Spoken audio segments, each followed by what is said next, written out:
Some aircraft become legends not for their victories but for the futures they almost created. The Northrop YF-23 is one such ghost, an advanced fighter that lost a competition over 30 years ago, yet its shadow still looms over the Air Force. The YF-23 wasn't just metal and wires, it was a vision of air combat built on speed and invisibility, a path not taken that many now regret.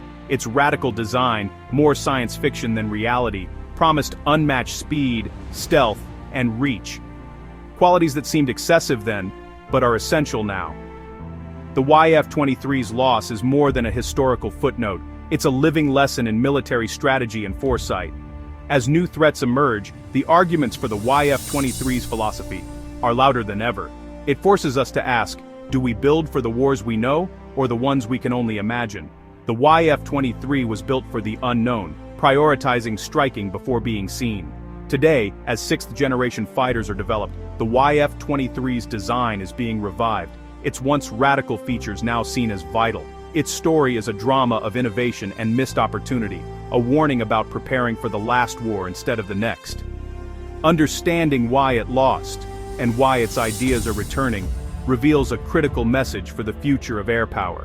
In the 1980s, the Cold War drove the Air Force to seek a revolutionary new fighter, not just an upgrade. The Advanced Tactical Fighter (ATF) program demanded stealth, supercruise, and advanced avionics, an unbeatable combination. Two teams answered the call: Lockheed's YF-22 and Northrop's radical YF-23.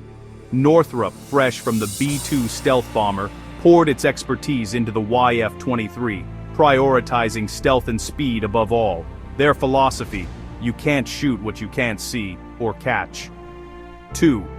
YF-23 prototypes, Black Widow 2 and Grey Ghost, embodied this vision, each with different engines. The competition was fierce, with both jets pushed to their limits in the Mojave Desert.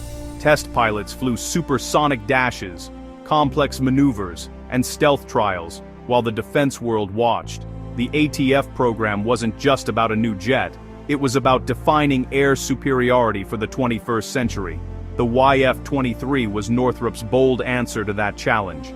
The YF-23 looked like nothing else in the sky. Its diamond-shaped wings and V-tail were engineered for stealth. Every curve scattered radar waves, while the V-tail reduced its radar cross-section, especially from behind. Engines were buried deep, with S-shaped intakes hiding the fan blades, and exhausts cooled to defeat heat-seeking missiles.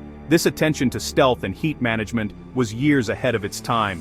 The YF-23 was also built for speed, supercruising above Mach 1.6 without afterburners, and reaching over Mach 2. Its internal weapons bay preserved its stealth profile and allowed for versatile payloads. The design was a blend of futuristic stealth and raw performance, making it a theoretical predator. The YF-23's shape wasn't just for looks, it was a machine built to dominate through technology. Its revolutionary form set the standard for what future fighters could become. The YF-23 and YF-22 represented two visions of air combat. The YF-23 was the ultimate stealth interceptor, fast, long-ranged, and nearly invisible, designed to strike before being seen. The YF-22, meanwhile, emphasized agility and dogfighting, with thrust-vectoring nozzles for extreme maneuverability. Both met the Air Force's requirements, but each excelled in different arenas. The YF-23 as a long-range hunter, the YF-22 as a close-quarters brawler.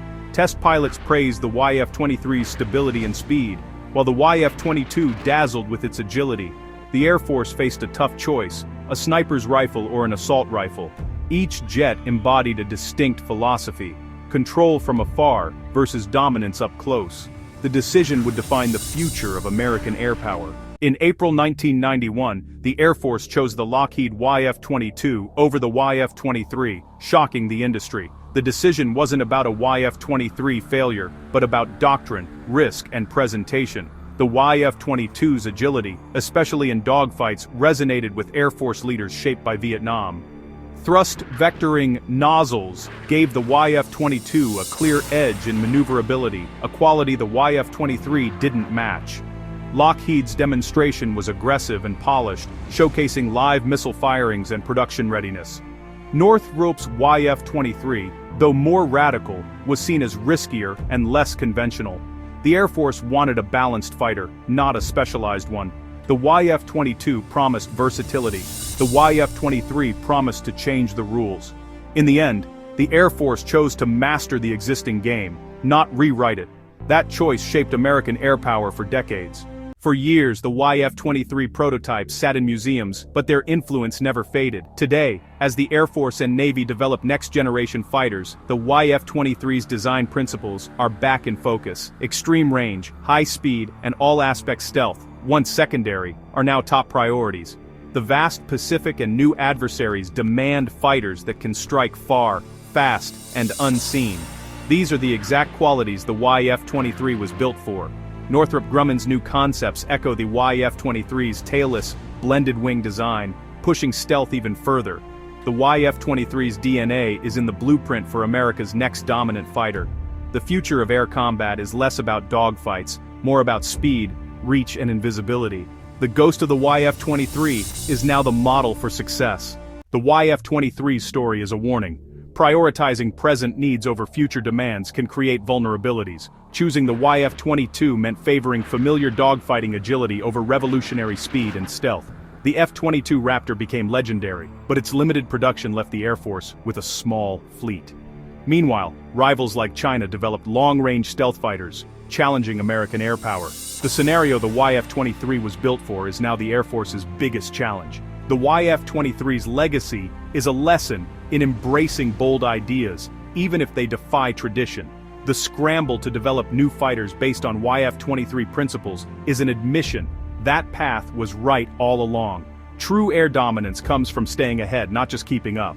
The YF-23's ghost whispers, "Don't make the same mistake again." The future of air power depends on learning from its story.